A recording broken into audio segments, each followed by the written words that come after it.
أعوذ بالله من الشيطان الرجيم بسم الله الرحمن الرحيم السلام عليكم ورحمة الله وبركاته Alhamdulillahi Rabbil Alamin. Segala puji bagi Allah Tuhan semesta alam.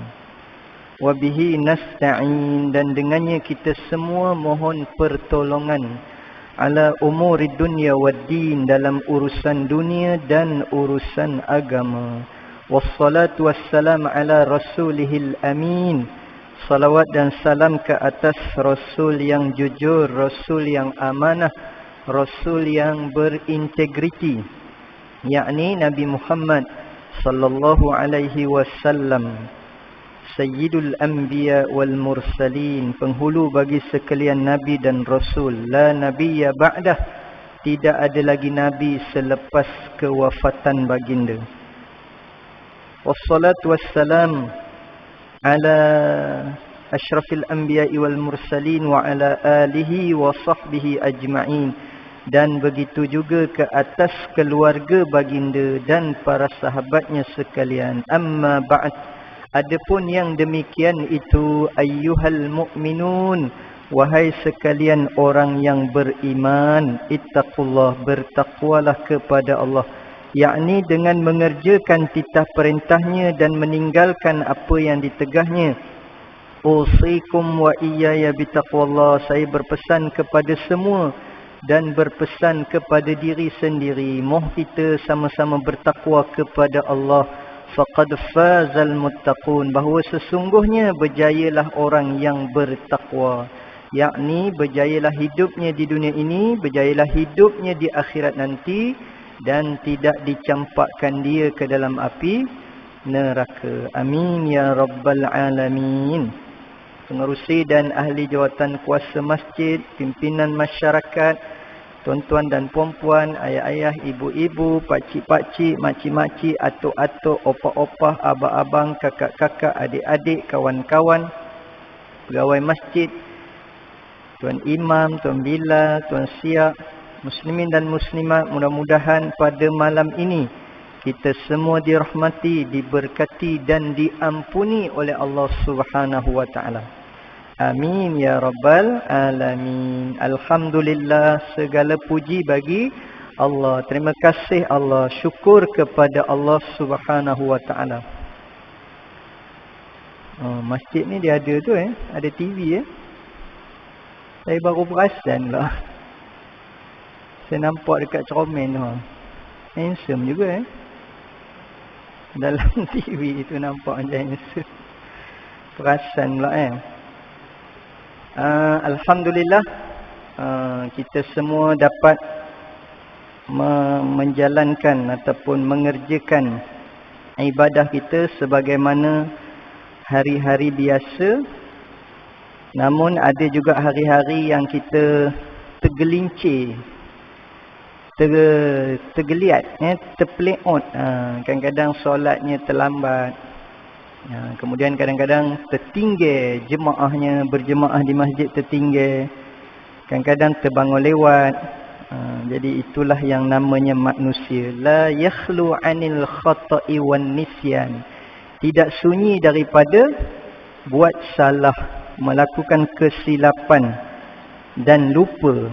Itu dua penyakit manusia. Yang pertama, asyik buat salah aja kerjanya. Tak pernah ada sehari yang berlalu tak silap. Tak buat silap. Mesti ada buat kesilapan. Suami mesti ada buat silap kepada isterinya. Isteri mesti ada buat silap kepada suaminya. Ibu bapa mesti ada buat silap kepada anak-anak. Anak-anak mesti ada buat silap kepada ibu bapa. Tapi kadang bila tanya, hari ni abang ada buat silap tak? Tak ada. Abang memang terbaik. Abang memang bagus orangnya. Saya tak pernah jumpa orang macam abang. Tu puji ke peli tu?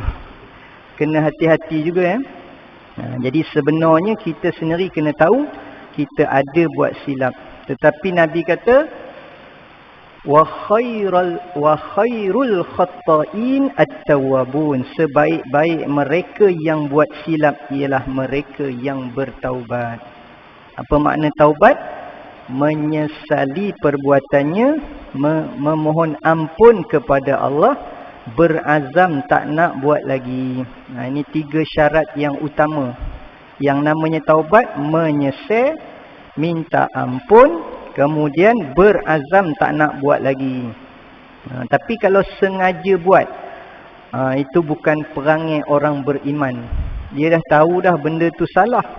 Salah pula bukan salah kecil, salah besar. Tapi dia buat lagi. Dia buat lagi. Dia buat lagi. Ya, orang beriman tidak akan masuk lubang biawak 2 kali.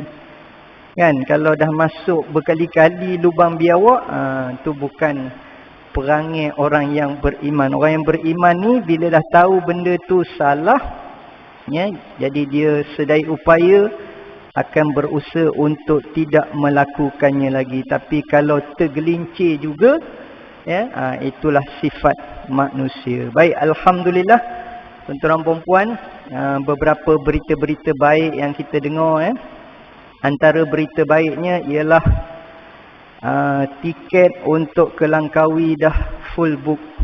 Adakah itu berita baik? Jadi tuan-tuan dah tempah tiket pergi Langkawi ke belum? Allah, menyesal betul ke Ustaz?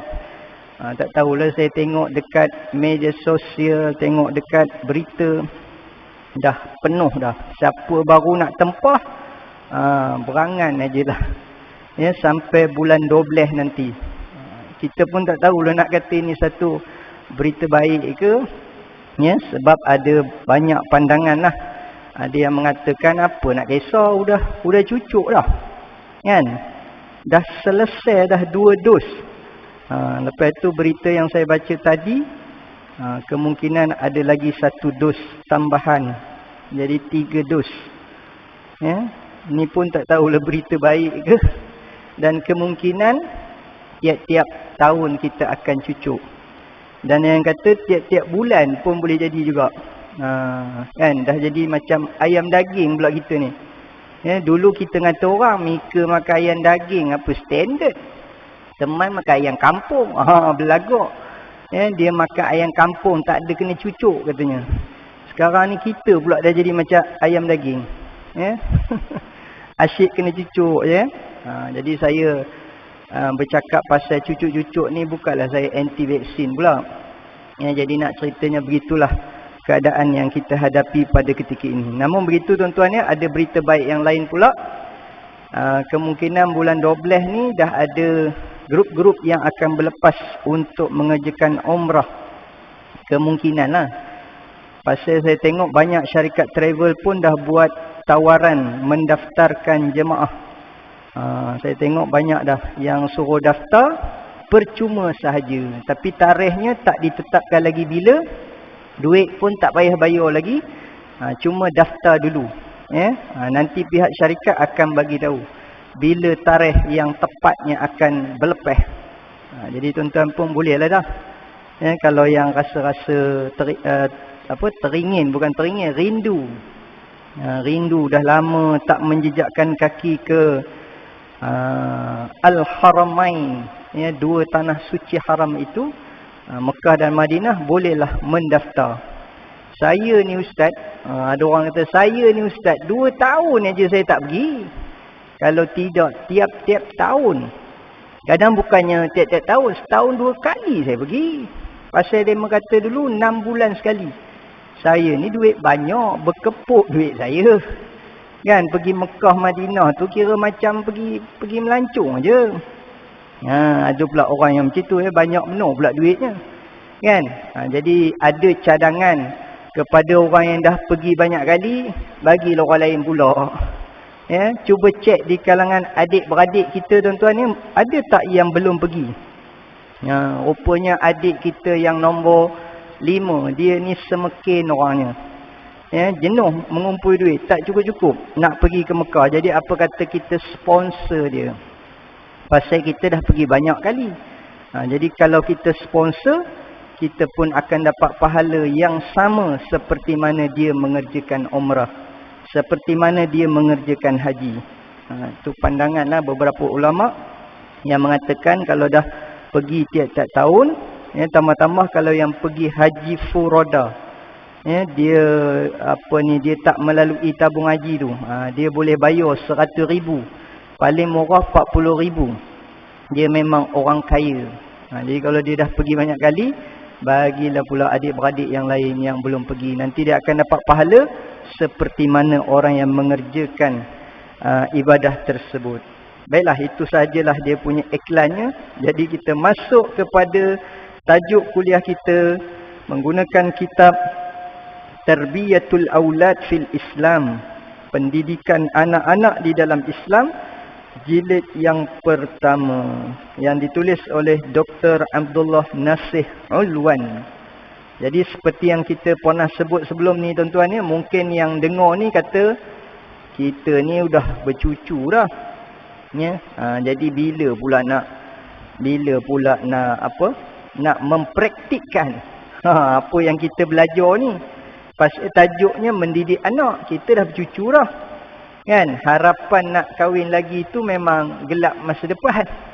Kan, kalau dapat pun tunggu nantilah masuk syurga nantilah Ustaz. Ya, yang atas dunia ni bukan kata tak dapat nak kahwin lagi, tak larat dah pun. Ya, lagipun kita ni kurang makan buah-buahan. Dia nak masuk cerita buah juga.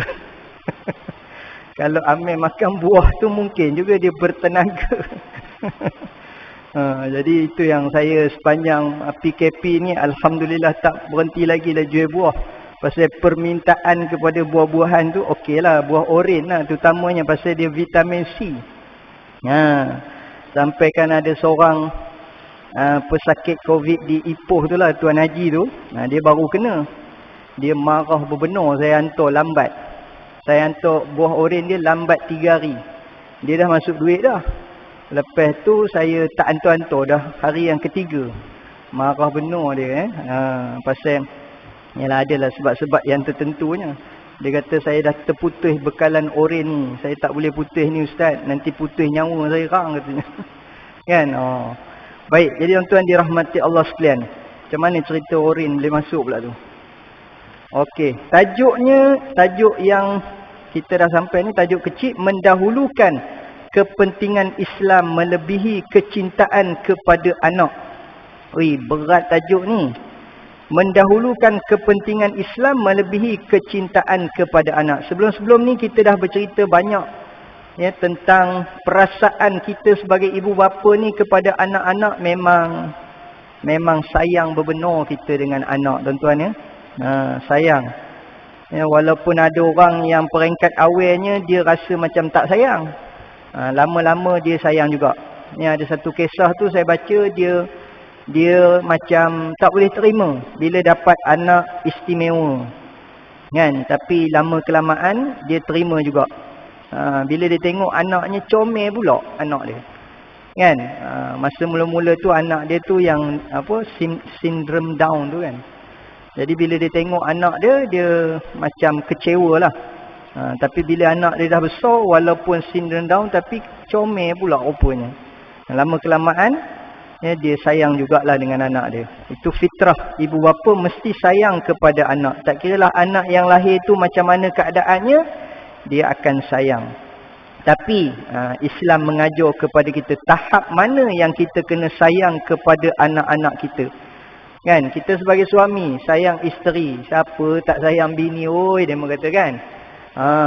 Tanya pula pada isteri, tapi jarang pula kita dengar kalau isteri-isteri bersembang, siapa tak sayang laki katanya. Ada ke? Mungkin ada kot, kita yang tak dengar Pasal kita bersembang sesama orang laki, kita selalu dengar orang laki kata siapa tak sayang bini, ayat tu. Orang perempuan pula tak tahu macam mana, ada tak keluar ayat siapa tak sayang laki. Mungkin ada kan, takkan tak sayang kot. Kemudian apa nak cakap tadi, betul lupa pula dah. Kan, siapa tak sayang, kita suami sayang isteri, isteri sayang suami, ibu bapa sayang anak, anak sayang ibu bapa. Macam itulah. Tapi ada hadnya. Ada hadnya. Baik. Kita dah baca dah muka surat yang pertama. Kita tengok muka surat yang kedua. Renungi kata-kata Ubadah bin Samit radhiyallahu anhu kepada Muqawqis. iaitu Raja Mesir, tatkala dia menakut-nakutkannya dengan tentera Rom yang begitu ramai dan menawarkannya harta dan wang. Beranilah kamu nak lawan dengan tentera Rom tu. Itu antara tentera terhebat. Rom dan satu lagi apa? Rom dan Parsi kan. Dua kerajaan yang besar, kemudian dia punya tenteranya memang hebatlah, canggih. Selain daripada tenteranya ramai, kemudian dia punya peralatannya canggih. Macam sekarang lah tuan-tuan ya. Kita dengar Amerika tu memang belum perang kita dah terberak dah. Kan? Belum perang kita dah terkencing-kencing dah. Kan? Dengarkan dia punya namanya tu. Padahal bukannya hebat tak ke mana pun. Ya, Amerika tu pun orang juga. Dia pun ada perasaan juga. Dia pun kecut juga. Mana kita tahu kan. Dia pun takut juga. Tambah pula. Ya, orang kafir ni, dia bila nak berperang, dia takut mati. Orang Islam ni pula sengaja ditempahnya mati tu. Itu bezanya. Lagilah, ya, kita dengar nama Amerika tu, kita takut. Tapi sebenarnya demo pun lagi takut. Kan, itu perasaan kita saja. Pasal digembar-gemburkan senjata mereka tu hebat benar lah. Ya, kejap-kejap buat pelancaran roket lah, apa jadah lah. Padahal kita pun ada senjata juga. Lagi hebat senjata kita. Apa senjatanya? Gerambit. Gerambit lah, parang lah. Hari tu saya ada masuk radio sekejap. Lepas tu dah tak ada dah. Apa rancangan Moh Gebang. Tuan-tuan ada dengar ke tak? Pukul 3 petang hari Senayan. Ya, hari Isnin. Tapi saya gantikan orang masa tu. Gantikan Apit Wan Lebo. Asalnya dia punya panelnya namanya Apit Wan Lebo. Orang Kuala. Lepas tu dia cuti. Dia cuti sebab kena siasat dengan polis. Kan? Pasal adalah dia punya kata-kata dia yang menghentam kerajaan ke apa macam itulah. Lepas tu saya ambil alih dia sekejap. Daripada salah satu daripada slot tu ada tajuk dia apa entah. Tapi ada pemanggil daripada mana, daripada Parit ke, daripada daerah mana ke. Dia cerita pasal nama-nama senjata ni. Saya pun dah lupa. Tapi dia sebutlah, kalau yang bentuk apa ni macam sabit tu apa entah namanya. Kalau parang, kontut, nama lain. Panjang, namanya lain. Saya pun tak reti. Kan, tuan-tuan yang biasa main dengan parang ni tahulah ya. Mungkin yang biasa apa ni menyembelih lembu ke apa ke, dia tahulah nama-nama pisau, nama-nama parang tu. Kan? Jadi adakah itu senjata kita? Tak, senjata kita kalau harap yang itu tuan-tuan, kan, daripada jauh lagi mati lah kita orang kata mati lagi ya. Kalau orang utara ni kata mampuih lah kita kan. Mampuih lah kita kalau guna itu. Demo tembak je lah daripada jauh. Tapi kita ada satu senjata yang lebih dahsyat daripada senjata-senjata canggih yang kita tahu itu, iaitulah namanya ad-du'a. Sebab itu kita jangan meninggalkan doa dalam kehidupan seharian kita. Ad-du'a mukhul ibadah. Doa itu ialah otak kepada ibadah. Ya, kata ulama, siapa melakukan sesuatu ibadah, sama ada solat ke, puasa ke, baca Quran ke, tapi dia tak menyertai ibadah tersebut dengan doa, maka tidak lengkap. Seperti ibadahnya tak ada otak. Ya, macam kita baca Al-Quran tuan-tuan kan. Saya tak tahu masjid ni mungkin ada buat atau tak buat ke ya. Banyak masjid lepas isyak kan ada baca baca apa tu? Surah Al-Mulk. Kan ada orang panggil surah Al-Mulk.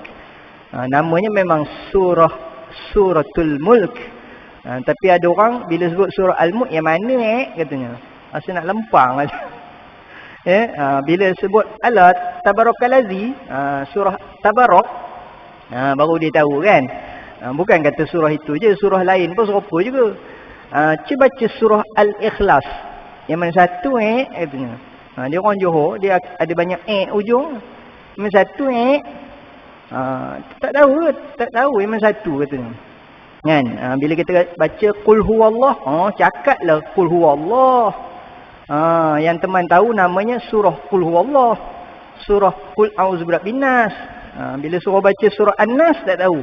Baca surah Al-Masad tak tahu. Baca Tabat Yada baru dia tahu. Ya, jadi lepas kita baca surah Al-Mulk, kadang-kadang kita tutup dengan Allahumma arhamna bil Qur'an waj'alhu lana imaman wa nuran wa hudan wa rahmah. Dia asalnya memang doa. Ya, tapi pasal sekarang nak bagi orang senang hafal gamaknya, jadi kumpulan nasyid pun buatlah lagu.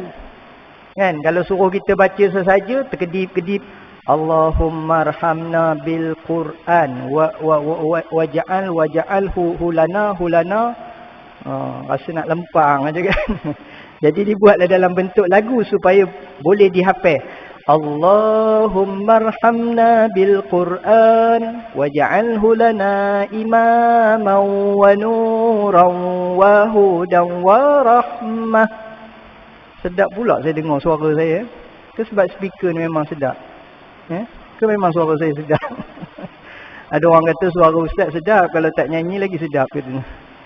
Tu pun sama juga tu. Baik. Jadi tuan-tuan ni doa selepas baca Al-Quran. Kemudian bukan kata di masjid je. Sama ada kita di rumah pun kalau kita baca Al-Quran, kita tutuplah dengan doa. Ya, sama juga kalau kita berpuasa. Kan kita dah banyak kali dengar hadis. Nabi kata masa puasa tu banyakkan berdoa. Di antara doa yang makbul, yang tidak tertolak ataupun doa yang mustajab ialah doa ketika orang berpuasa. Doa ketika seseorang itu berpuasa. Kemudian doa ketika nak berbuka. Itu di antara tempat-tempat yang mustajab doa. Kemudian solat pun sama juga. Lepas habis solat, ya, sebenarnya dah selesai lah dah. Sebab kata ulama, as-salatu artinya ad-du'a. Solat itu pun maksudnya doa juga. Jadi kalau lepas bagi salam, kita pun calik but. Bangun terus, belah je. Boleh tak? Boleh. Pasal solat tu pun sebenarnya dah kira doa dah. Dalam solat tu ada banyak bacaan-bacaan yang merupakan doa.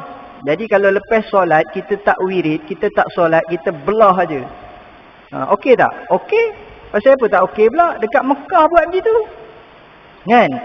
Jadi sebab itu ada negeri dekat Malaysia ni yang diikutlah macam cara Mekah tu. Jadi kalau macam kita yang wirid, berjemaah, baca pula kuat-kuat, kan? Imam pula pakai mikrofon pula. Dia kata bid'ah lah ni kan. Sebab benda ni Nabi tak buat. Mekah pun tak buat. Mana lagi besar Mekah dengan Masjid Batu Empat Kampung Pasir katanya. Jadi kita pun tak erti nak melawannya kan. Jadi tuan-tuan ya, sebenarnya kata ulama macam inilah. Siapa nak wirid, silakan. Siapa tak nak wirid, tak apalah. Mungkin dia ada urusan, dia ada arah, dia ada emergency. Jadi kita pun bersangka baik. Pasal apa si dia ni cepat benar pula bangunnya hari ni. Selalu dia tunggu. Dia ada hal lah tu. Kan? Maknanya nak wirid boleh, tak wirid pun boleh. Cuma ada pepatah Arab. Dia kata, Man laysa lahu wirdun fahuwa qirdun. Barang siapa yang tidak ada wirid, macam monyet. Maksudnya mungkinlah. Dia ni tak ada apa sibuknya pun. Tapi saja. Ya, rupanya pergi belakang. Pergi belakang. Rupanya tak apa dia nyembang. Apa dia tak berwirid. Itu yang monyet. Ya, kalau dia ada hair, dia ada urusan, dia ada emergency, itu tak apa. Ini tak ada apa hairnya. Kan, time wirid pun dia tak wirid, time kuliah pun dia tak dengar. Rupanya dia nyembang pula. Yang itulah. Orang jenis macam itulah. Ya, dia ada kuliah lain pula. Itulah maksudnya. Baik. Sebenarnya kita ni tak masuk lagi ni. Masa dah nak habis. Itu yang bagusnya. Kuliah time PKP ni isyak je kena berhenti. Cepat sikit habisnya. Baik. Wahai kamu. Okey, dengar ni. Ini kata-kata daripada siapa dia? Raja Mesir. Namanya apa dia? Raja Mesir. Dia nak menakut-nakutkan. Ya, kamu berani ke nak lawan dengan tentera Rom ni? Tadi cerita doa tadi dah habis kan? Dah habis ke belum? Masa solat pun Kita kena doa. Kadang-kadang cerita jadi tergantung pula. Terlupa pula apa yang cakap sebelum ni. Wahai kamu, jangan terpedaya dengan diri sendiri, dengan tentera-tentera kamu. Sekiranya kamu menakutkan aku dengan bilangan tentera Rom yang ramai, dan kami tidak mampu mengalahkan kamu, maka demi agamaku, ini semua tidak menakutkan kami. Oh, ini yang kata hero ni tuan-tuan ni. Yang kata gentleman ni. Tak payah ceritalah yang lawan aku tu, badannya sadar ke, berketak-ketak ke. Dia ni ada, apa ke nama silat tu? Silat gayung masjid ke? Kan? Dia ni ada silat gayung ke? Dia ni orangnya misalnya berpintai ke? Kan? Malah ia tidak akan menyebabkan kami kembali semula ke agama lama kami, walaupun apa yang kamu katakan itu benar. Kami tak takut langsung, tak heran kami, kan? Walaupun kami dah tahu musuh kami ni hebat, kami hanya akan mendapatkan 2 kebaikan daripada kamu. Jadi yang kata orang beriman ni tuan-tuan, bila dia perang, ini dia punya keuntungan ataupun dia punya kebaikan yang dia akan dapat. 2. Yang pertama, sama ada kami akan mendapat rampasan perang dunia yang besar sekiranya kami mengalahkan kamu. Kalau menang, dapat ghanimah. Ghanimah ni harta rampasan perang. Ini ada beberapa riwayat tuan-tuan ni kalau kita baca sirah tentang ghanimah. Yang pertama, cerita tentera Islam pernah kalah, disebabkan apa dia kita panggil teruja ke apa ke, teruja bila melihat harta rampasan perang, iaitu ketika perang Uhud. Kan, ketika perang Uhud baru ni, dah dekat kuliah dekat Asam Kumbang, saya ada baca satu hadis berkenaan dengan Uhud. Macam kita lah tuan-tuan ni, bila kita pergi buat haji ke buat umrah, antara tempat yang kita akan ziarah iaitulah di Bukit Uhud. Kemudian nanti mutawif ataupun pembimbing umrah kata, moh kita turun. Moh kita turun. Ada yang kata tak naklah turun, sakit lutut. Kan? Pakcik dalam beh aja katanya. Makcik pun nak dalam beh aja. Makcik turun ke bawah kejap aja, ambil gambar. Lepas tu naiklah balik. Oh ya tak ya juga ya. Nanti dia kata tak sampai sini pula. Jadi turunlah ke bawah. Sama juga macam pergi Jabal Nur, turunlah sekejap, ambil gambar dekat kaki bukit tu. Lepas tu naik beh balik. Nama kata nak panjat bukit, tidak sekali-kali. Dia dah angkat tangan, dah surrender awal dah. Jadi bila pergi ke Bukit Uhud tu, ada satu bukit kecil, nama dia Jabal Rumma. Jabal Rumma ni ialah bukit pemanah. Kita masih ingat lagi kisahnya, Nabi menempatkan, saya lupa berapa orang, beberapa orang sahabat sebagai tentera pemanah di atas bukit tersebut. Tapi saya nak ringkaskan ceritanya, bila mana tentera musuh ni dah kucar kacir, mereka pun dah bertempiaran lari. Kata orang parit, berkumbeh, kalau tak silap, berkumbeh lari. Kan? Dia dah lari bertempiaran. Kemudian tentera pemanah ni telah pun mengingkari mereka punya nak kata apa janji ke. Mereka turun daripada bukit tersebut. Mereka turun. Kemudian rupanya Khalid Al-Walid yang ketika itu berada di pihak musuh, dia belum lagi masuk Islam. Dia apa cakap orang putihnya, take over ke take care? Take care lah kan, dia apa membuat serangan balas. Saya pun tak tahulah apa bahasa orang putihnya, tapi dulu pandai cakap orang putih. Sekarang dah tak apa nak pandai. Semenjak banyak makan buah oren ni, saya dah terlupa. Saya banyak pandai cakap Afrika sekarang ni.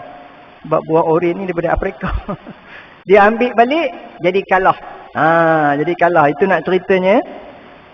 Saya pun dah lupa cerita apa tadi. Perang dunia yang besar sekiranya kami mengalahkan kamu. Cerita ghanimah tadi. Pertama itu cerita ghanimah. Kemudian ada hadis yang lain tuan-tuan, kita dengar cerita pasal ghanimah ni. Ada sahabat tak puas hati. Bila mana Nabi membedak-bedakkan, membahagi-bahagikan harta rampasan perang. Rupanya tuan-tuan ya, Yalah, lebih kurang kita lah juga kadang-kadang ada rasa tak puas hati. Pasal apa dia dapat 3 biji oren? Kan? Pasal apa aku dapat sebiji oren?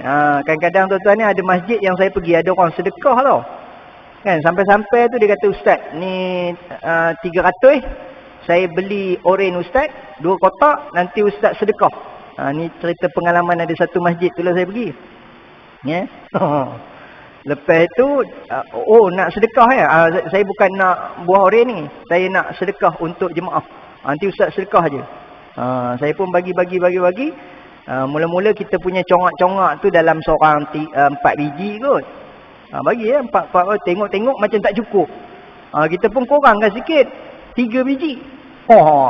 Ada pula yang datang jumpa. Pasal apa saya dapat 3 biji? Pasal apa saya tengok dia 4 biji? Ini tak adil. Aduh. Kan? Nasib baiklah apa ni dapatlah juga kan. Kita kata 3 biji. Saya kata, Haji, kenapa tak boleh 3 biji? Kan? Orang bagi peri je, terima je lah. Dia kata, bukan apa Ustaz, 3 biji ni berat sebelah. Jadi Ustaz kena bagi. Kalau 2 biji tak apa katanya. Ini pasal 3. Jadi saya nak genapkan biar sama berat. 2-2 katanya. Jadi rupa itu pun ada juga tuan-tuan ni. Jadi sahabat Nabi ada kesnya di mana tak puas hati pasal dapat harta rampasan perang tu sedikit. Namun begitu itu panjanglah ceritanya tuan-tuan ni. Dalam satu hadis yang menceritakan Nabi ni bila dia bagi harta rampasan tu dia akan tengok background seseorang. Dia adalah kisah dia. Dia ni kenapa dapat lebih? Dia ni kenapa dapat kurang? Bukannya Nabi berat sebelah. Tetapi ada. Mungkin dari segi tanggungan dia banyak ke? Nabi tahulah. Ya? Allah memberi ilham kepada Nabi.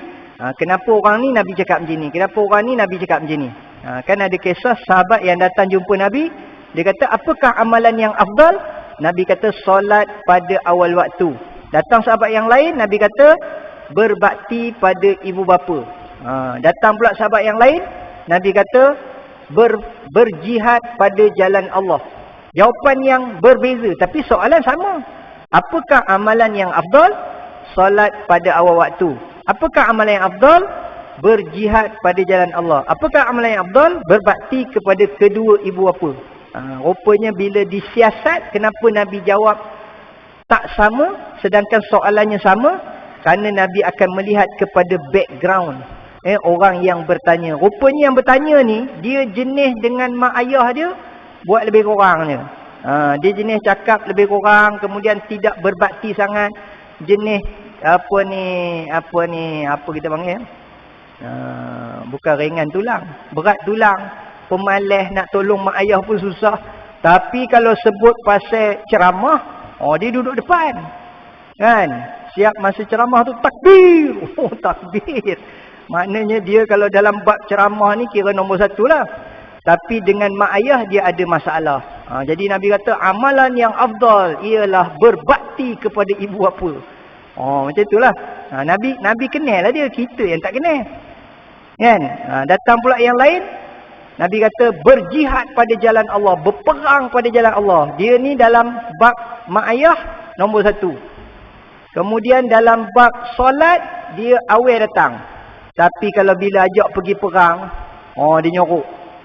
Macam-macam alasannya, nak terberak lah, sakit perut lah. Kan? Macam itulah. Nabi akan memberi jawapan yang berbeza. Jadi kita bersangka baik dengan Nabi. Baik, ataupun kami akan mendapat rampasan perang akhirat. Okey, kalau menang tadi dapat harta rampasan perang. Kalau kalah, sebenarnya tuan-tuan, kata ulama, bila sebut perang ni, kita tak ada istilah kalah. Habis kalau mati Ustaz, kan, habis semua tentera Islam mati, kalah lah tu. Kan, tambah kita bawa tadi tu pisau aja. Demo tu dengan snipernya, dengan machine gunnya, dengan peluru pandunya, dengan kereta kebelnya. Kita pun ada juga kereta kebel. Demo kata apa kereta apa ke yang Malaysia punya tu kereta kebel. Apa ke nama Proton apa tu? FL. Demo kata kereta kebel. Kita pun ada kereta kebel juga katanya kan. Kan. Jadi tuan-tuan ya, kalau kalah, bukan istilah dia kalah. Kalau kita tak menang, sedap dah sikit. Sebutnya kalau tak menang, kami akan mendapat rampasan perang akhirat sekiranya kamu berjaya mengalahkan kami. Kan? Kalau mati pun tak apa. Ya, tak menang pun tak apa. Yang penting di sana nun. Ya, di akhirat tu Allah kira kita sebagai menang. Dan yang paling kita risau sekali tuan-tuan ni kan ada hadis. Nabi kata ada 3 orang. Yang ini termasuk yang bercakap pun. Ya, mana-mana siapa jadi penceramah, jadi tok guru, jadi ustaz, rupanya dia berisiko tinggi. Termasuk dalam hadis yang Nabi sebut. Apa dia? Nabi kata yang pertama datang menghadap, kemudian Allah kata campakkan ke dalam neraka. Malaikat kata, dia kan tok guru. Dia ni ngajar apa ni, masjid ni. Kan? Itu saya tambahlah, tapi itulah orang alim. Dia ni orang alim. Ramai muridnya.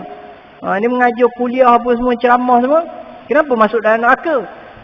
Kerana dia alim, ya, dia mengajarkan orang, bukan kerana dia nak apa? Jawapan dia kerana dia nak supaya dikatakan dia alim.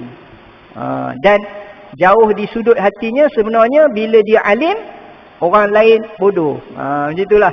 Niat dalam hati dia macam tu. Dia jadi alim tu supaya dikatakan dia alim dan orang lain bodoh. Rupanya bahaya juga tuan-tuan. Risau juga. Okey, yang kedua, orang yang bersedekah, kuat bersedekah, dermawan, dicampakkan juga ke dalam neraka. Kata malaikat, dia ni hari tu masuk telebesen ni. Kan, banyak dermanya, 10,000 tu. Ceknya besar. Wartawan semua. Dah bunyi dah. Lajak sikit boleh? 5 minit. Tak boleh? Allah. AJK kata tak boleh. Boleh tidak? Penutup. Pasal apa ni? Kenapa dicampakkan ke dalam neraka? Kerana dia bersedekah tapi sebenarnya dia tak ikhlas pun. Dia nak dipuji supaya dia ni, dia nak dipuji.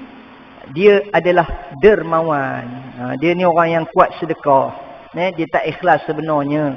Sebab itulah tuan-tuan ni kenapa dalam Al-Quran sendiri, dalam hadis sendiri menyebutkan tentang sedekah boleh terang-terangan, boleh secara sembunyi. Tetapi secara sembunyi itulah yang paling baik. Tangan kanan memberi, tangan kiri tak tahu. Tangan kiri bagi, tangan kanan tak tahu. Maknanya punyalah sorok supaya tak payah orang tahu pun tak apalah, tak payah ambil video, tak payah ambil gambar, tak payah ada orang tahu, melainkan Allah saja yang tahu. Itu yang paling afdal. Dan kata ulama, boleh bersedekah secara terang-terangan sekiranya dia boleh menjaga hatinya. Dia boleh jaga hati dia supaya hatinya tidak riak, hatinya tidak ada penyakit sum'ah, ujub, riak. Kalau dia boleh jaga hati dia, silakan. Kalau dia nak bersedekah secara terang-terangan, tak ada masalah. Kemudian satu lagi, apa tadi? Orang alim, orang yang bersedekah, dan orang yang berperang, orang yang mati syahid, dicampakkan ke dalam neraka, kerana dia pergi berperang supaya dikatakan dia seorang yang berani. Orang kampung semua kata, orang kampung pasir kata, berani betul lah Ayub tu. Berani betul. Dia pergi dekat Israel tu. Kan? Dengar cerita dia pergi seorang-seorang dia je. Kan? Berani betul. Dengar-dengar dah syahid. Rupa-rupanya tuan-tuan ya. Dia pergi tu sengaja dihebah-hebahkan pula, viral-viralkan pula dalam grup masjid, grup kampung dia. Kan? Dia sengaja supaya dikatakan dia itu seorang yang berani, niat dia dalam hati. Sedangkan orang tak tahu. Baik, kita baca rangkap yang ni. Allah Subhanahu wa taala menjelaskan, a'udzu billahi minasyaitonir rajim. Kam min fi'atin qalilatin ghalabat fi'atan katsiratan biiznillah wallahu ma'as sabirin. Berapa banyak golongan yang sedikit berjaya menewaskan golongan yang banyak dengan izin Allah, dan Allah sentiasa bersama orang-orang yang sabar. Setiap daripada kami berdoa kepada Allah siang dan malam supaya Allah menganugerahkan kami syahid pada jalan Allah, dan supaya Allah tidak mengembalikan kami kepada negara ataupun tempat tinggal kami Masya Allah tuan-tuan ni, kita dah sampai makam ni ke tak? Kita kalau boleh nak balik lah kan? Bukan kata pergi perang, pergi haji ke, pergi umrah ke, belum pergi lagi. Kalau boleh biarlah balik. Kan, janganlah pergi ni pergi terus. Kan, banyak lagi benda tak selesai. Reban ayam pun baru buat separuh jalan katanya. Dia teringat benda-benda gitu kan. Ini belum cerita pergi perang lagi, tapi mereka ni pergi berperang tak teringat pun nak balik. Tak teringat nak balik pun. Tidak juga kepada keluarga dan anak-anak kami. Sampai tak ingat ni, tak ingat balik pada keluarga dan anak-anak. Kira pergi tu ingat memang mati lah. Tidak ada seorang pun daripada kami yang mempunyai keinginan terhadap keluarga dan anak yang sudah kami tinggalkan, kerana kami menyerahkan urusan mereka kepada Allah. Kadang-kadang memanglah tuan-tuan ni macam contohlah, tuan-tuan pun mungkin ada pernah termengumpat. Pernah termengumpat. Ada ke termengumpat? Macam contohlah ni. Ada orang mengumpat, orang tabligh, geng-geng tabligh kan. Demo ni tinggal gitu aja kan. Padahal keadaan sebenar hidup mereka tu kita tak tahu. Sebenarnya ada yang ramai juga yang kaya-kaya. Dan kalau tuan-tuan tengok sekarang ni banyak artis-artis, golongan-golongan artis sudah mula bersama dengan kumpulan tabligh. Antaranya yang baru ni Nabil, pengacara meletup apa semua tu kan. Kemudian banyak lagi lah penyanyi-penyanyi veteran yang sebelum ni yang tuan-tuan minat dia punya lagu-lagu tu. Ijam Madison. Kemudian apa lagi? Siapa lagi ya? Ramai lagi lah. Sudah mula bersama dengan kumpulan tabligh. Yang dulu kita pernah termengumpat. Kita tu termasuklah, saya pun ada juga sikit-sikit. Kan, mengaku je lah ya. Jadi kita kata apalah demo ni tinggalkan anak bini apa semua. Tapi cerita sebenar keadaan hidup mereka tu kita tak tahu. Dan kalau ikut betul-betul kan, mereka tinggalkan keluarga. Dan mereka serahkan urusannya kepada Allah Subhanahu Wa Taala. Bukanlah bermaksud mereka tu langsung tak tinggal belanja. Ada tu. Kita yang suka nak ngata demo kita yang suka nak mengumpat. Takkan tak ada kot. Tapi mesti ada. Pernah hari tu Ustaz Muhammad James. Dulu namanya Ustaz Kasuri kan. Dah tukar nama Muhammad James. Ada kuliah kat sini kan. Dia pernah cerita kan. Sesama ahli keluarga mereka tu akan berpakat lah apabila ketiadaan suami. Kan. Jadi jangan risau lah pasal dia orang punya makan minum. Jangan risau. Kalau kita risau, kita hantar lah. Kan. Hantar lah buah oren ke buah apple ke. Apa yang kami inginkan ia hanya berjihad pada jalan Allah dan meninggikan kalimatnya. Sekiranya kamu menyangka hidup dan situasi kami sempit dan susah, maka di sini saya katakan hidup kami begitu lapang dan senang. Sebenarnya mereka seronok, mereka tenang. Mereka buat sesuatu yang Allah suka, Nabi suka, dan mereka pun akan rasa bahagia melakukannya. Mungkin pada kita rasa benda tu berat. Pergi rumah orang nak bagi salam, ketuk pintu. Kan? Kadang-kadang banyak kisah-kisah yang kita dengar. Dia bagi salam. Assalamualaikum. Waalaikumsalam. Tuan rumah ada? Tuan rumah kata dia tak ada. Yang jawab tu tuan rumah lah. Tuan rumah kata dia tak ada katanya. Pulak. Kan? Ada yang marah. Tak payahlah nak ngajak-ngajak pergi masjid katanya. Pergilah. Kan? Aku tahulah masjid dekat. Padahal orang yang diajaknya tu memang AJK masjid pun. Kan? Ada AJK yang rajin datang masjid, okeylah. Ada AJK yang memang tak datang masjid, memang kena lah tu.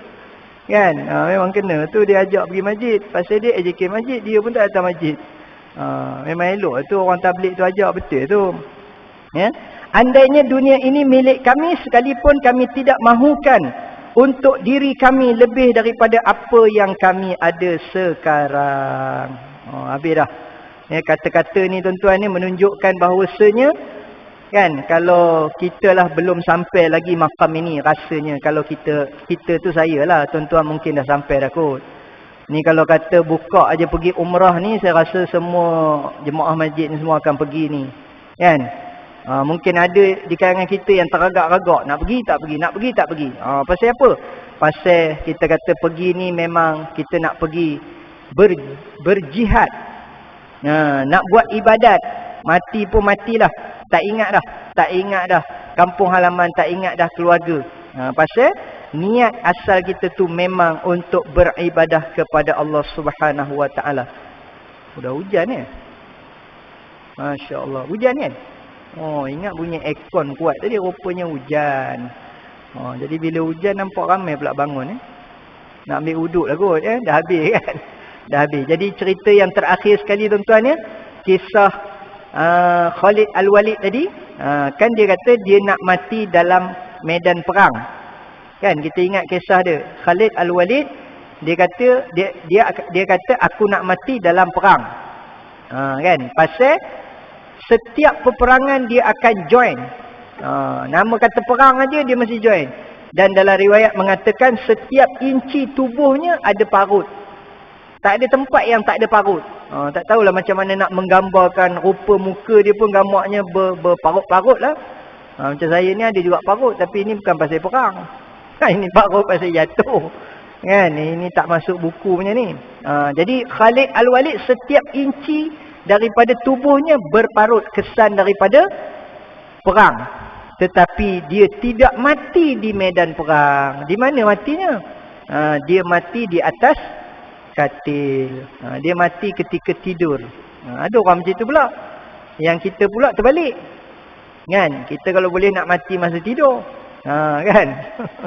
Mati tempat lain pula. Macam itulah. Jadi nak ceritanya sahabat ni dia punya impian dia mati masa perang. Kita kalau boleh tak nak lah mati masa perang. Kalau boleh nak selamat lah kan. Kalau kita bersembang dengan orang-orang yang berjuang masa nak mencapai kemerdekaan dulu kan, terutamanya askar-askar, polis-polis kan, menceritakan tentang pengalaman ya, ada yang kaki dah tak ada, tangan tak ada dan macam-macam lagi lah cerita. Bukan senang lah sebenarnya situasi peperangan. Baiklah, sekadar itu saja kita sampai pada muka surat surat berapa ni? 57. Terima kasih banyak-banyak. Apa yang baik datangnya daripada Allah Subhanahu Wa Taala, yang lemah dan kurang itu daripada kelemahan dan kekurangan diri saya sendiri. Aqulu qawli hadza wa astaghfirullahal azim li wa lakum. Assalamualaikum warahmatullahi wabarakatuh. A'udzu billahi minasy syaithanir rajim. Bismillahirrahmanirrahim. Alhamdulillahi rabbil alamin. والصلاة والسلام على أشرف الأنبياء والمرسلين وعلى آله وصحبه أجمعين. رضينا بالله ربا وبالإسلام دينا وبمحمد نبيا ورسولا. اللهم فقهنا في الدين وعلمنا التأويل واهدنا صراطك المستقيم. ربنا افتح بيننا وبين قومنا بالحق وأنت خير الفاتحين. اللهم زدنا علما وارزقنا فهما. ربنا آتنا في الدنيا حسنة وفي الآخرة حسنة وقنا عذاب النار. وصلى الله على سيدنا محمد وعلى آله وصحبه أجمعين والحمد لله رب العالمين. تقبل الله منكم منا ومنكم تقبل يا كريم.